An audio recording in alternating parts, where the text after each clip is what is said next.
नमः ॐ विष्णुपादाय कृष्णप्रेष्ठाय भूतले श्रीमते भक्तिवेदान्त स्वामिन्निति नामिने नमस्ते सारस्वते देवे गौरवाणी प्रचारिणे निर्विशेषा शून्यवादी पाश्चात्यदेशतारिणे जय श्री कृष्ण चैतन्य प्रभु नित्यानंदा श्री अद्वैत गदाधरा श्रीवासादि गौरभक्तवृंदा हरे Krishna Krishna Krishna Hare Hare Hare Ram Ram Ram Hare Hare. Welcome all of you for today's session of the Bhagavad Gita Simplified series. We have been studying the introduction to Bhagavad Gita as it is by His Divine Grace A.C. Bhaktivedanta Swami Prabhupada. And today is the sixth session in this introduction series. Today we are going to talk about beyond material consciousness. That is the theme of today's session. So without much delay, let's begin today's session. I dedicate this session to our beloved spiritual master, Srila Prabhupada. So just to take a recap about what we discussed last week. So we discussed why is Lord Krishna completely fit to speak on transcendental matters, because he is never materially affected like us. He is always on the spiritual platform. That is why he is fit to speak on the transcendental subject matters. And we also discussed what is pure consciousness. Pure consciousness is that resulting from actions which are dovetailed to the will of the Supreme. Whenever we act according to the will of the Supreme, then we are said to be on the stage of pure consciousness. So, what is the consequence of performing purified activities? Purified activities are also known as bhakti. So what is the consequence of performing them? It makes us truly happy. It not just makes our material senses, bodily senses happy, but actually the soul becomes happy by engaging in activities of bhakti. Then we discuss what is contaminated or conditioned consciousness. The consciousness which makes us think that I am a product of this material nature is called conditioned or contaminated consciousness. And finally, we saw what is the whole sum and substance of purified consciousness. It is to act in accordance with the instructions of the Lord as given in Bhagavad Gita. So these are some important points that we discussed in the previous session. Now let's proceed and continue to read from where we left last time. This first slide I shall be reading. By that time, some of you can volunteer, be ready to read the second slide. What is this consciousness? This consciousness is I am. Then what am I? In contaminated consciousness, I am means I am the Lord of all I survey. I am the enjoyer. The world revolves because every living being thinks that he is the Lord and creator of the material world. Material consciousness has two psychic divisions. One is that I am the creator, and the other is that I am the enjoyer. But actually, the Supreme Lord is both the creator and the enjoyer, and the living entity, being part and parcel of the Supreme Lord, is neither the creator nor the enjoyer, but a cooperator. This is the He is the created and enjoyed. So we are discussing about consciousness. Our present consciousness is called contaminated or conditioned consciousness. And in this situation, in this state of mind, we are thinking that I am the Lord. We want to control, we want to get a hold of everything around us. This is called the lording over tendency.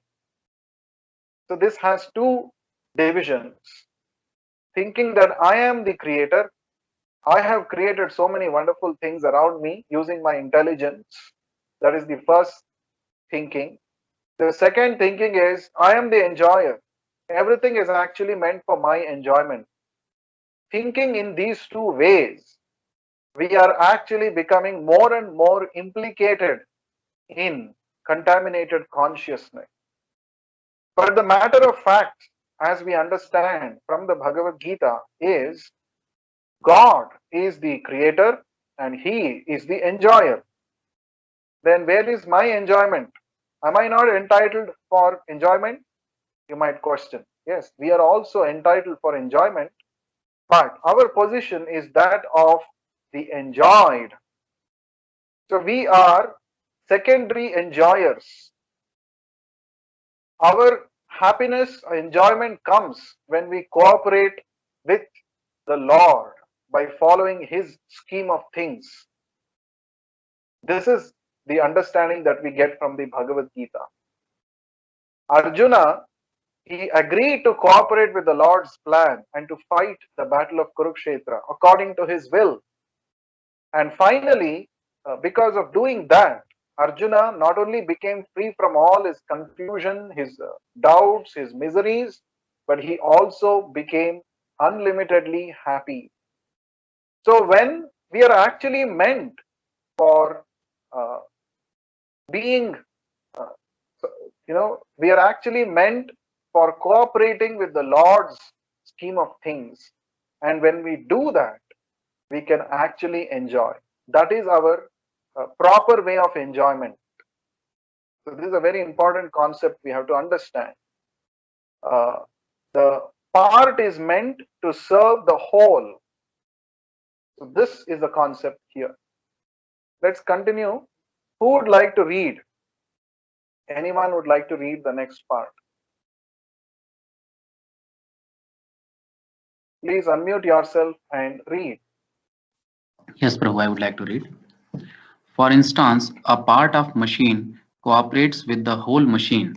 A part of the body cooperates with the whole body. The hands, feet, eyes, legs, and so on are all parts of the body, but they are not actually the enjoyers. The stomach is the enjoyer. The legs move. The hands supply food. The teeth chew, and all parts of the body are engaged in satisfying the stomach because the stomach is the principal factor that nourishes the body's organization. Therefore, everything is given to the stomach. One nourishes the tree by watering its root, and one nourishes the body by feeding the stomach for.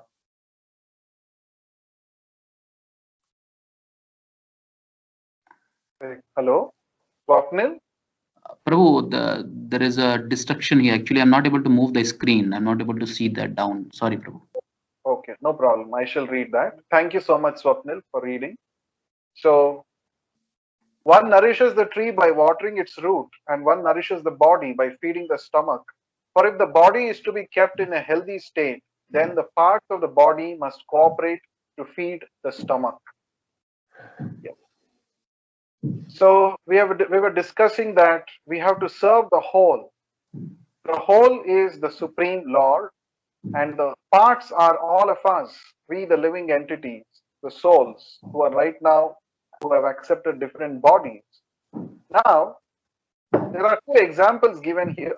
If you want to nourish the body, you have to supply food to the stomach. The parts of the body cannot become nourished by any other methodology. Suppose if the hands say, let me nicely roll on the foodstuffs, why should I actually put the food inside my stomach through the mouth? Let me nicely enjoy it myself by rolling on the foodstuffs. Is it possible for the hand to enjoy or get nourished that way? Never, it's not possible. The hand is part and parcel of the body, and the hand can get its nourishment only by supplying food to the stomach. In the same way, if you have to nourish the tree with water, you have to supply the water to the root of the tree, not to the individual leaves, branches, and twigs. So through these two examples, that is feeding the stomach and pouring the water to the tree through the roots, we understand that the part is meant to serve the whole. And if the whole is satisfied, automatically the parts also get nourished or satisfaction. Let's move ahead. Who would like to read next? Hare Krishna Prabhu. Hare Krishna. May I know who is this? Thiru Prabhu. This Yes, is Thiru. Thiru.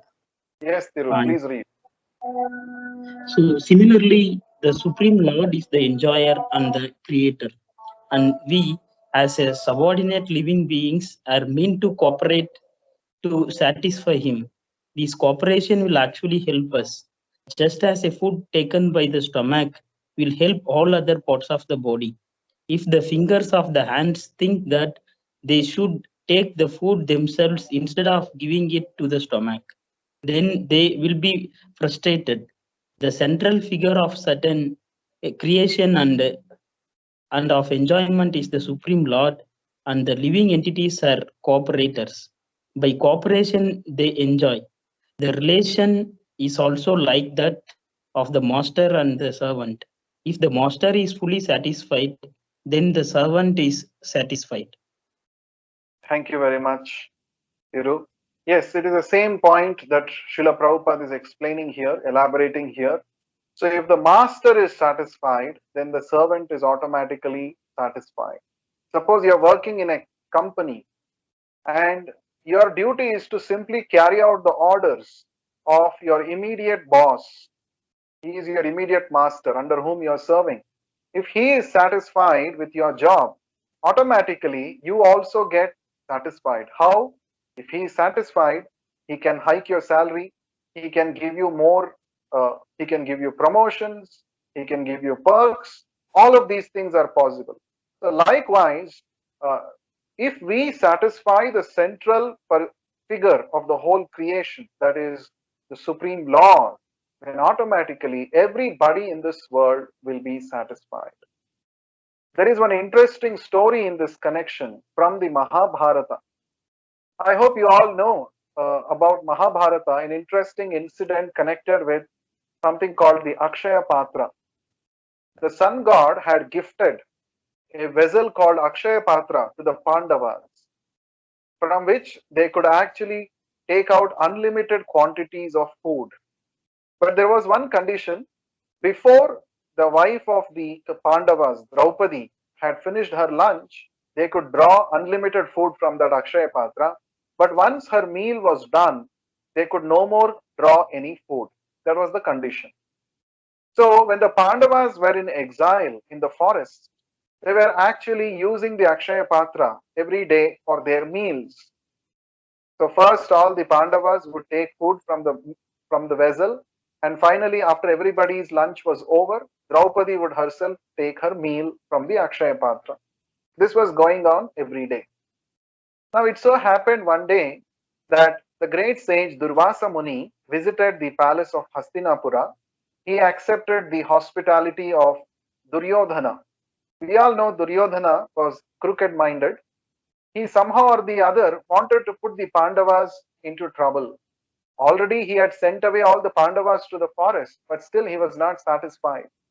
So he thought, Durvasa Muni is known for his anger.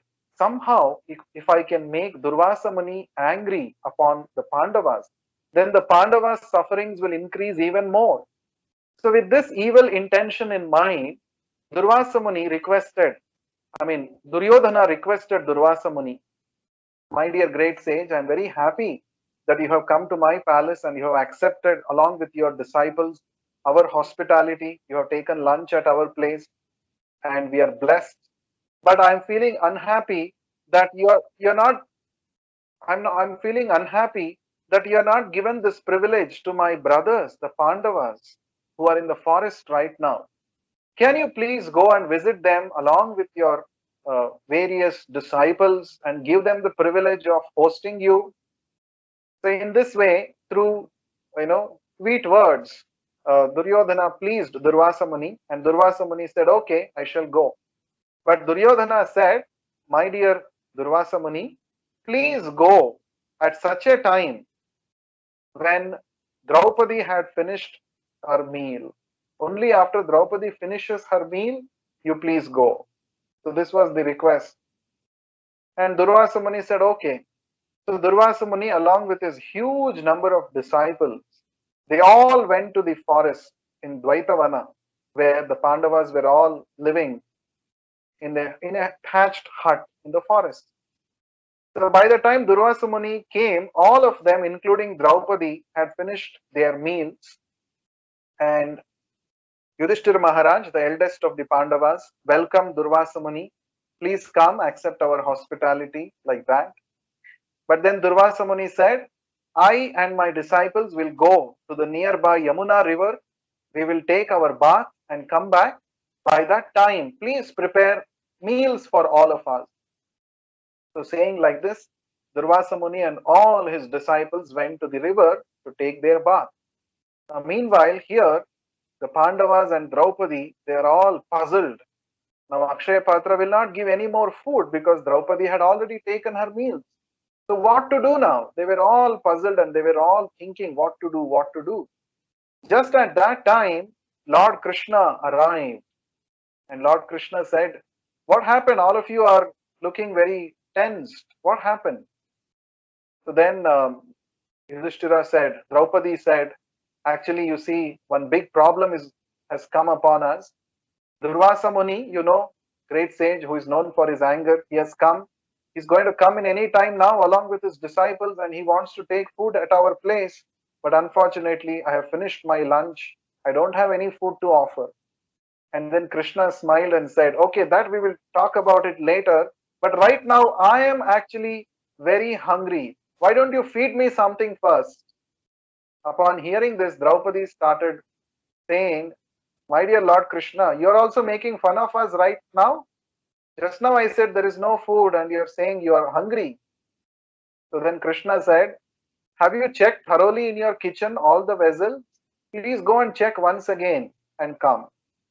So Draupadi, even though she had checked and she was sure that there is no food, but still because Krishna is saying, Draupadi went to the kitchen and she saw her Akshaya Patra vessel and one small particle of grains, one small particle of grain was sticking to the bottom of that vessel and she brought that and gave it to Krishna. My dear Krishna, this is what all I have today. Like that. So Krishna said, oh, this itself is a big feast for me. He said like that and he accepted that. He ate it. The moment Krishna ate that small grain of food, all the sages who had gone to the forest, to the river to take their bath, all of them felt their stomach is full, as if they had taken a heavy meal just now. So they all started thinking what to do now. We cannot take any more food. We are full. So Durvasa Muni thought for a while and said, if we go back to the hut, then we will be forced by the Pandavas to accept food, but we are not in a position to take food. So better to run away from this place. So they all ran away from that place. Now, from this interesting incident of the Mahabharata, we understand that if Krishna is satisfied, then the whole world is satisfied. In the Vedic language, it is said, Yasmin tushte jagat tushtaha. Satisfying Krishna will satisfy everybody. This is an interesting incident which conveys a very deep understanding for all of us. So that is what is explained in the Bhagavad Gita. If we together cooperate for the Lord's pleasure, of course, Lord is not dependent on us for his pleasure, but if we have to enjoy pleasure, the easiest way is to simply act according to the instructions of the Lord as revealed in the Bhagavad Gita, and in that way try to please him, and through that we can also experience real happiness, satisfaction and pleasure. Let's move ahead. Who would like to read now? Anyone can volunteer. Please read this part. Yes, Prabhu, Swapnil here. Similarly, the Supreme Lord should be satisfied, although the tendency to become the creator and the tendency to enjoy the material world are there also in the living entities, because these tendencies are there in the Supreme Lord who has created and who has created the manifested cosmic world We shall find therefore in this Bhagavad Gita that the complete whole is comprised of the supreme controller, the controlled living entities, the cosmic manifestation, eternal time and karma or activities, and all of these are explained in the text. All of these taken completely from complete whole, and the complete whole is called the supreme absolute truth. The complete whole and the complete absolute truth are the supreme personality of Godhead Sri Krishna. All manifestations are due to his different energies. He is the complete whole. Hare Krishna. Thank you. So, continuing the same idea, what do you mean by the absolute truth? The supreme absolute truth means everything in existence taken together. And what is that? That comprises of Krishna, the supreme personality of Godhead, his multi energies, both material and spiritual energies, and all the living entities, all of us, every soul. So, all of us, we are part of that supreme absolute whole or absolute truth. We are not apart from Krishna. Our existence is always dependent on Krishna. This is very important. We do not have an independent existence apart from God. Sarvam Krishnamayam Jagat. This is what we understand. Everything is Krishna and his energy. So when we say that we are part of that absolute truth, Krishna, does it mean that we don't have individuality? No. We have individuality, but our individuality is subordinate to the individuality of the Supreme Lord. Our individuality is always dependent on the Supreme Lord. For all our day-to-day necessities, we completely depend on the Lord. Even here in this material world, the air that we breathe, the water that we drink, all of these are manifestations of Krishna's energies only. Our bodies are all made up of the material elements, earth, water, fire, air, and ether, and these are all energies of God. And we, the soul also, we are amsha or part of God. Therefore, all of us actually belong to God. We don't belong to this world. Therefore, our real self-interest lies in acting as per the direction and desire of the Lord. We don't have to please n number of people of this world. We simply have to please Krishna. That is our real self-interest. And all these things are nicely explained in the Bhagavad Gita. And the Bhagavad Gita talks about the various factors, the various topics that we have discussed earlier. Ishvara, the Supreme Lord, Jivas, the controlled living entities, all of us, and then Prakriti, the cosmic material energy, material nature, and then Kala, the eternal time, and Karma, activities. These are the 5 topics. Their interrelationships have been nicely explained in the Bhagavad Gita.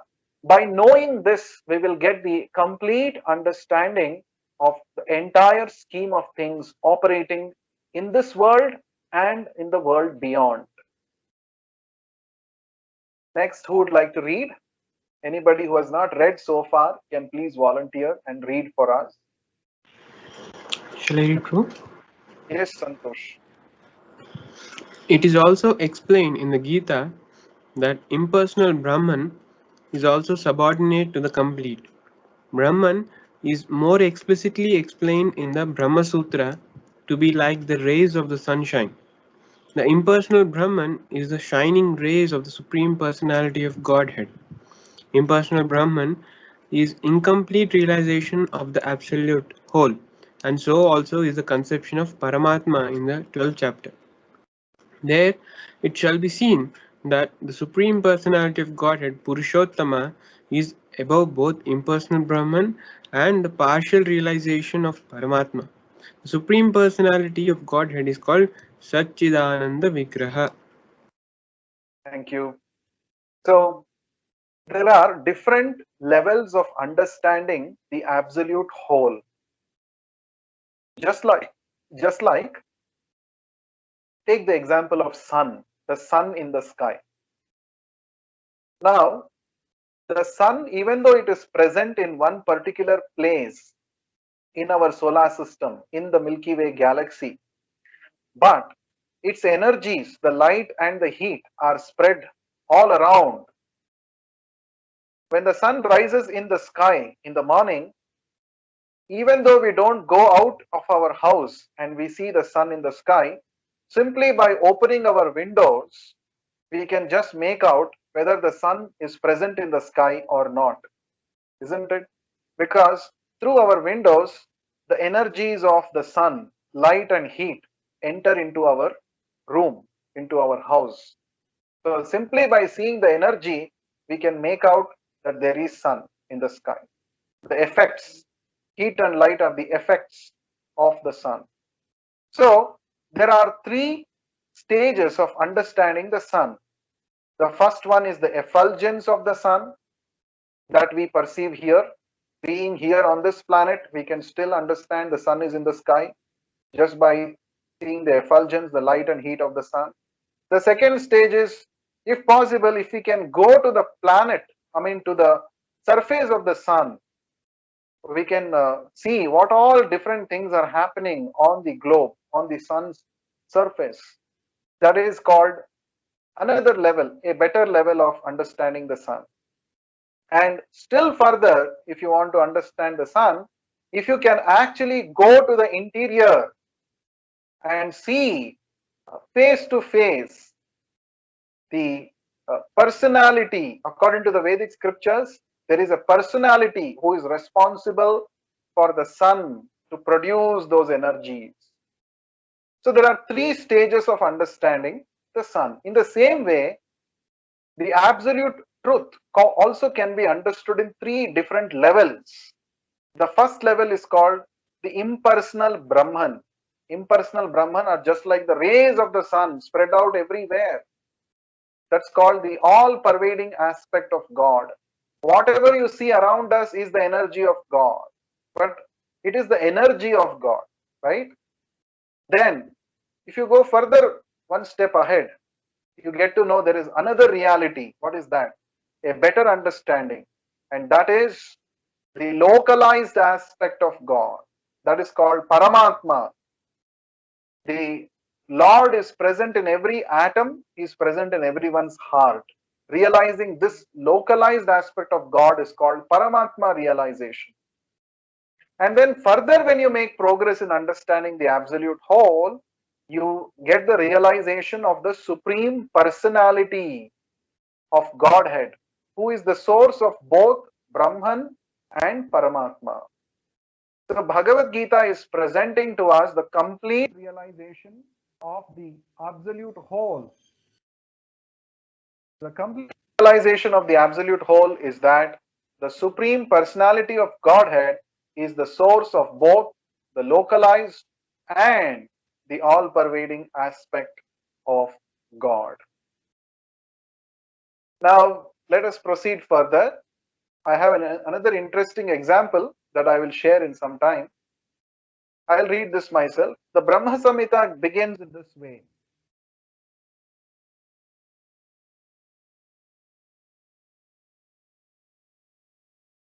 I'm sorry for some disturbance. The Brahma Samhita begins in this way.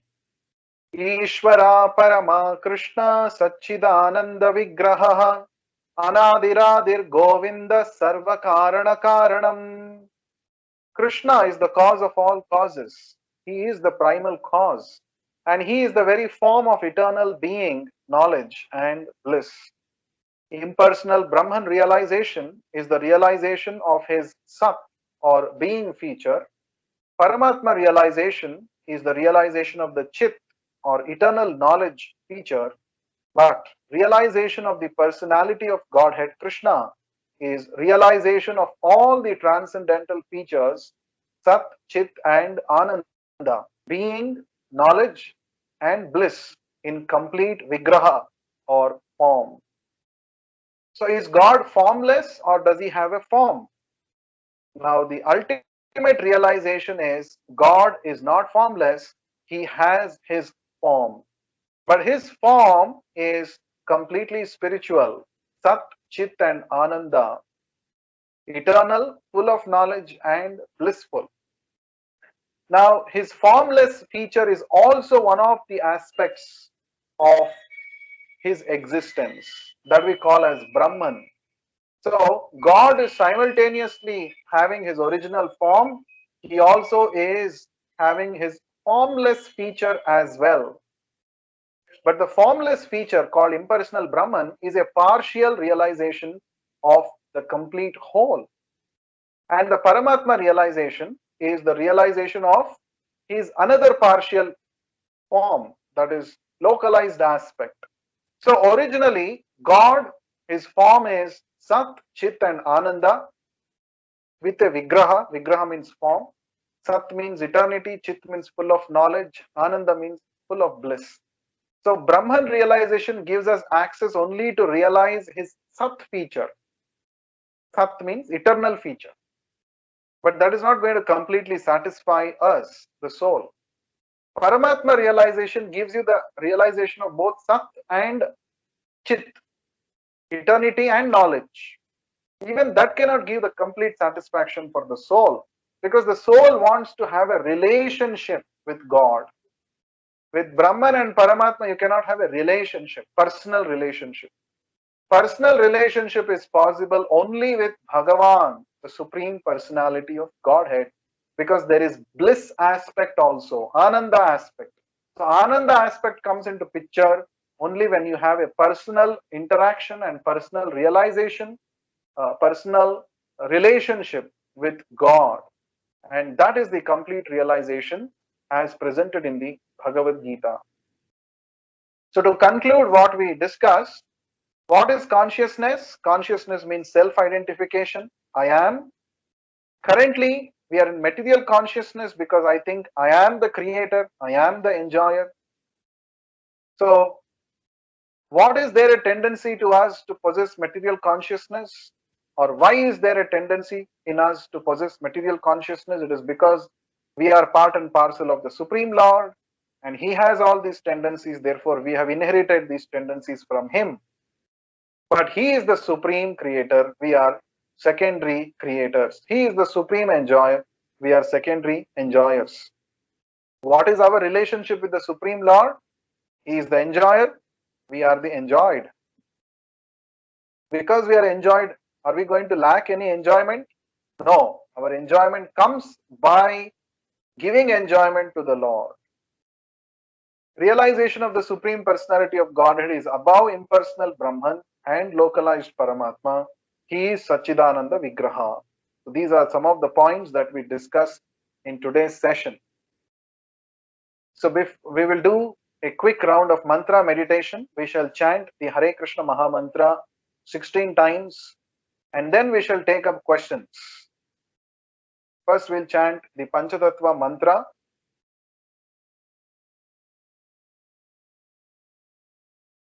Jaya Shri Krishna Chaitanya Prabhu Nityananda Shri Advaita Gadadhara Shrivasadi Gaura Bhakta Vrinda. We shall chant the Hare Krishna mantra together for 16 times. Hare Krishna, Krishna Krishna, Hare Hare, Hare Rama, Rama Rama, Hare Hare. Hare Krishna, Krishna Krishna, Hare Hare, Hare Rama, Rama Rama, Hare Hare. Hare Krishna, Krishna Krishna, Hare Hare, Hare Rama, Rama Rama, Hare Hare. Hare Krishna, Krishna Krishna, Hare Hare, Hare Rama, Rama Rama, Hare Hare. Hare Krishna, Krishna Krishna, Hare Hare, Hare Rama, Rama Rama, Hare Hare.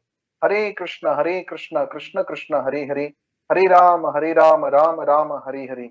Hare Krishna, Krishna Krishna, Hare Hare, Hare Rama, Rama Rama, Hare Hare. Hare Krishna, Krishna Krishna, Hare Hare, Hare Rama, Rama Rama, Hare Hare. Hare Krishna, Krishna Krishna, Hare Hare, Hare Rama, Rama Rama, Hare Hare. Hare Krishna, Krishna Krishna, Hare Hare, Hare Rama, Rama Rama, Hare Hare. Hare Krishna, Krishna Krishna, Hare Hare, Hare Rama, Rama Rama, Hare Hare. Hare Krishna, Krishna Krishna, Hare Hare, Hare Rama, Rama Rama, Hare Hare. Hare Krishna, Krishna Krishna, Hare Hare, Hare Rama, Rama Rama, Hare Hare.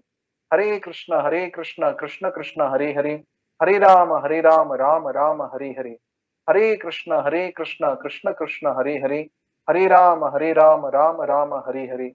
Hare Krishna, Krishna Krishna, Hare Hare, Hare Rama, Rama Rama, Hare Hare. So if you're interested to join us for mantra meditation, we have online daily mantra meditation sessions happening on Teams. So daily between 8 a.m. and 10 a.m. So you can follow this below link and please do join. It can help you to develop this as a regular habit. Okay, now anyone, if you have questions or comments based on the content that we discussed in today's session or in the previous sessions, please feel free to put forward your questions or your comments. You can unmute yourself and speak up. Hare Krishna, Prabhu. Yes, Hare Krishna, Thiru. Please tell me. Prabhu, Krishna expanded himself in the battlefield of Kurukshetra. That expansion is only to Arjuna or to everybody in the battlefield, Prabhu? Okay, nice question. So you mean to say the universal form, the Vishwarupa that he showed, isn't it? Yeah, yes, Prabhu. Yes. Now, Lord Krishna displayed his universal form to Arjuna on the battlefield of Kurukshetra, and this is described in the 11th chapter of the Bhagavad Gita. Now, Arjuna was himself fully convinced about the supreme authority of the Lord, but he wanted to establish the supreme position of the Lord for everyone. People in the future should not think that, oh, Krishna and Arjuna are friends, therefore Krishna is, has simply enticed Arjuna with his sweet words. So to drive away all such wrong understandings, Krishna requested Arjuna to display his universal form.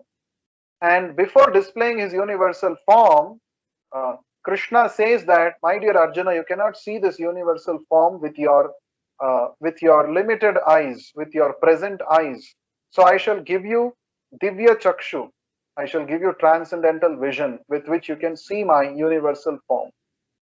So when Krishna displayed his universal form on the battlefield of Kurukshetra, it was only Arjuna who saw it, and along with Arjuna, Sanjaya also saw it, because Sanjaya, he had also been blessed with divine vision by Veda Vyasa, by Vyasadeva. So he was also another person who saw that universal form. And of course, there are the Devatas like Brahma and Shiva. They were also able to have a vision of his universal form. But basically, on the earthly planet, it was only Arjuna and it was Sanjaya who were able to see the universal form of Krishna. So Prabhupada explains that in the future, if some impostor claims that I am God, one of the questions that you should ask is, please show your universal form, then I shall accept that you are God. So there are many fake incarnations of God in the Kali Yuga, especially the present times. So one thing that you can ask is, can you show your universal form? Okay, hope that answers your question, Thiru. Anybody else? Yeah, Yes. Hare Krishna, Prabhu. Hare Krishna. Anybody else has any other question? Yes, Prabhu. Yeah, Yes. Swapnil, go ahead. Swapnil, yes. Thank you, Prabhu. Prabhu, so I learned very nice thing today, that is we are the enjoyer and the supreme personality of Godhead is the enjoyer.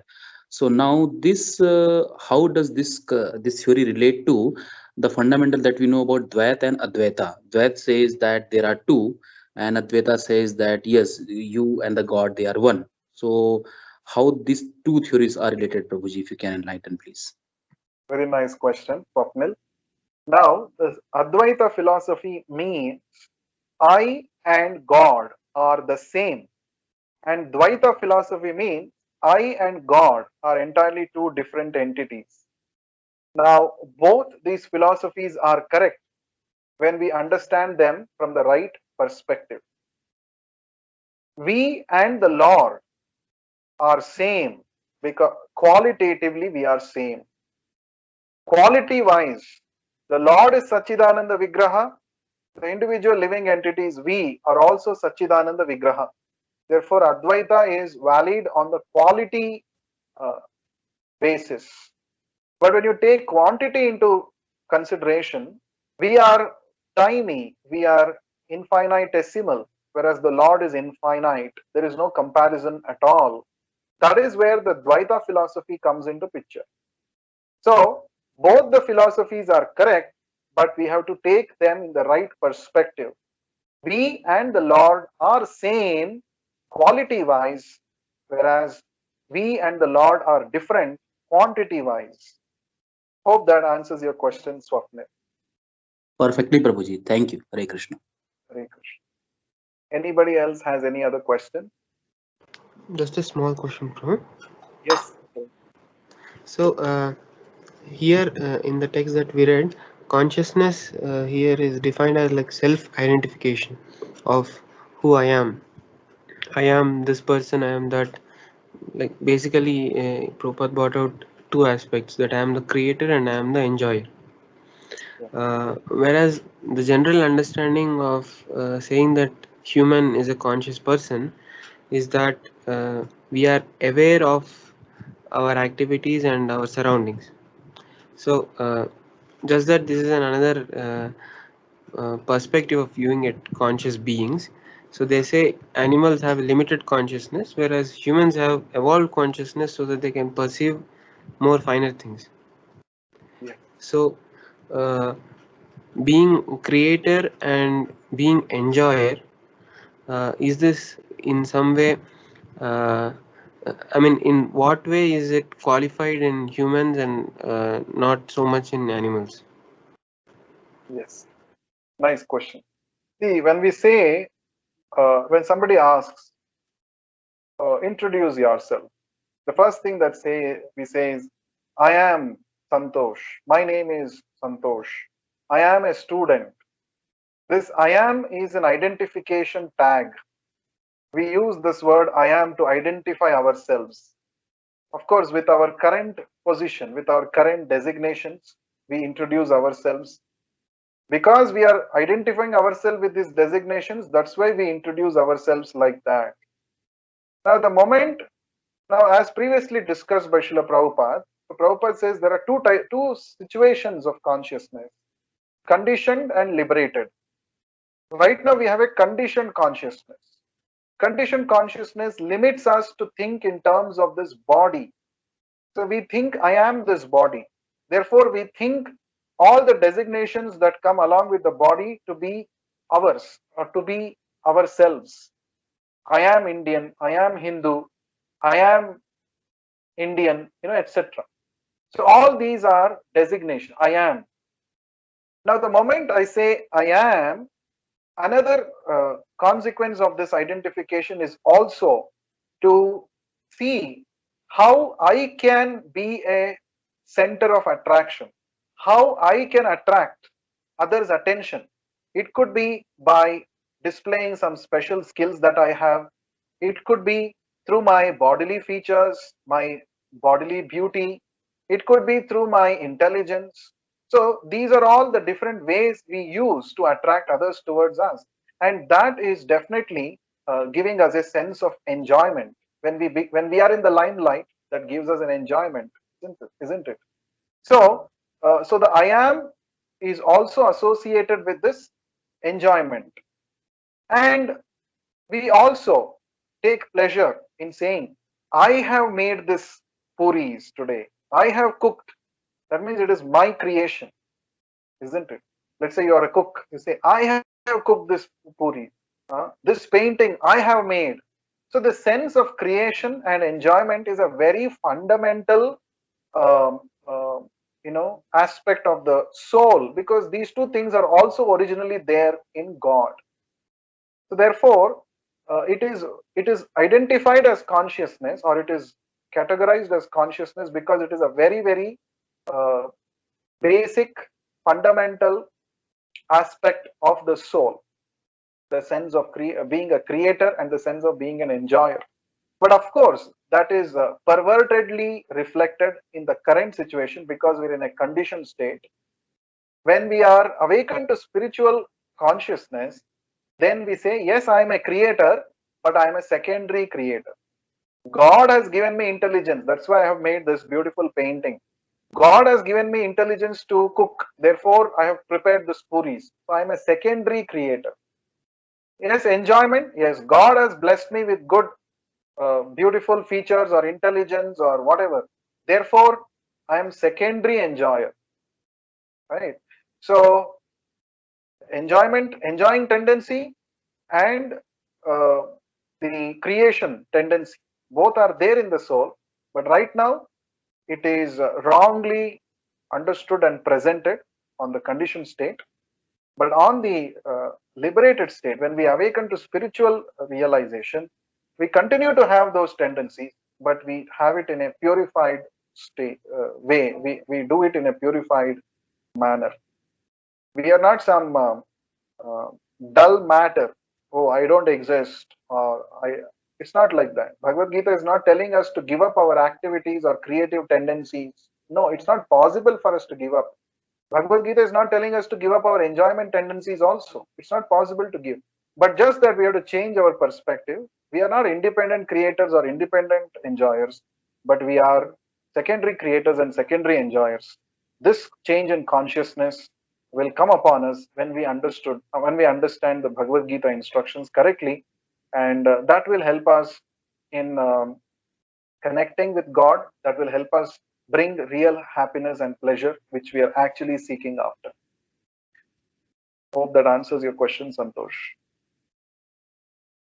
Yes. Okay, anybody else has any questions, or should we close the session for today? Okay, one request to all of you is, of course, we don't mind even if one sincere student comes and attends our session. We feel our attempts are very successful, but at the same time, we also want to reach out this message to more and more people. So my humble request to all of you, especially the students of Indian Institute of Science, all of you, is to please help us reach out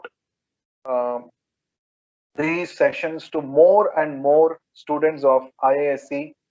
We want more and more students of IISc to take up this spiritual knowledge, this Bhagavad Gita, because all of them are definitely going to be leaders in some respectable positions in the future. And if they're equipped with this knowledge of Bhagavad Gita, they can actually bring about the much needed positive transformation in this world.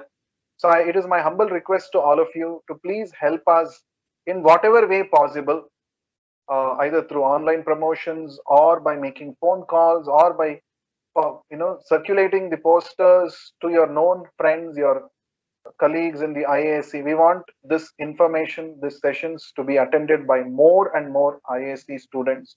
So please do help us, and if you have any ideas, please get in touch with me or with Santosh, the organizer of this program.